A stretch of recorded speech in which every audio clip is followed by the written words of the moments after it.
الحمدللہ وحدہ لا شریک لہ والصلاة والسلام علی من لا نبی بعدہ۔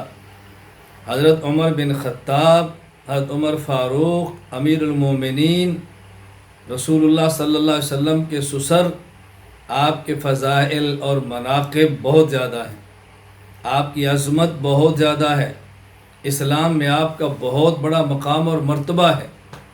حضرت عمر رضی اللہ تعالیٰ عنہ کا بہت بڑا مقام اور بہت بڑا مرتبہ ہے۔ حضرت عمر بن خطاب رضی اللہ تعالیٰ عنہ وہ شخص ہیں کہ جن کے بارے میں رسول اکرم صلی اللہ علیہ وسلم نے ارشاد فرمایا۔ یہ حدیث مبارک صحیح بخاری باب مناقب عمر بن خطاب کے اندر موجود ہے۔ حضرت ابو ہریرہ فرماتے ہیں کہ رسول اکرم صلی اللہ علیہ وسلم فرمایا، لقد كان فيما كان قبلكم من الامم ناس محدثون فإن يك في امتی احد فإنه عمر۔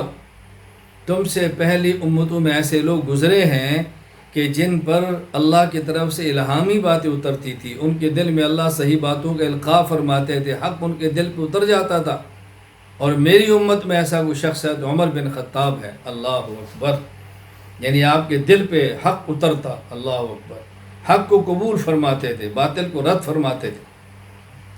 اور حضرت عبداللہ بن عمر رضی اللہ تعالیٰ عنہما فرماتے ہیں، یہ حدیث مبارک سنن ابی داؤد باب التفضیل میں موجود ہے۔ حضرت عبداللہ بن عمر رضی اللہ عنہ فرماتے ہیں، کننا نقول ورسول اللہ صلی اللہ علیہ وسلم حی، یعنی ہم اس وقت یہ بات کہتے جب حضرت رسول اکرم صلی اللہ علیہ وسلم ہمارے درمیان زندہ موجود تھے، یعنی رسول اللہ صلی اللہ علیہ وسلم کی زندگی میں ہماری رائے یہ تھی، افضل امت النبی صلی اللہ علیہ وسلم، حضرت عمر رضی اللہ تعالیٰ عنہ اس امت کے رسول اللہ صلی اللہ علیہ وسلم کے بعد سب سے افضل ترین شخص ہیں۔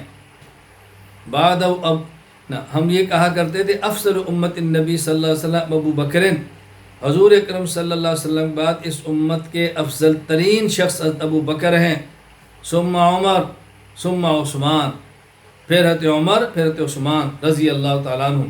یعنی یہ بات اور یہ ہماری رائے کو بات کی نہیں ہے، یہ رائے رسول اکرم صلی اللہ علیہ وسلم کے مبارک دور کی ہے کہ حضرت ابو بکر صدیق امت کے افضل ترین شخص ہیں، ان کے بعد عمر، پھر ان کے بعد حضرت عثمان۔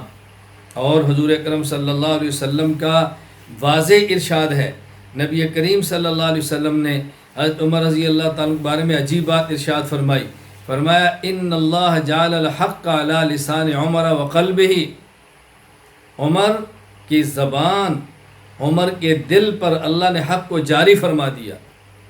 اس کا مطلب اور ترجمہ اور مفہوم میں عرض کیا کرتا ہوں کہ حضرت عمر سوچتے بھی سچ ہیں، عمر بولتے بھی سچ ہیں، عمر سوچتے بھی سچ ہیں، عمر بولتے بھی سچ ہیں، عمر سوچتے بھی حق ہیں، عمر بولتے بھی حق ہیں۔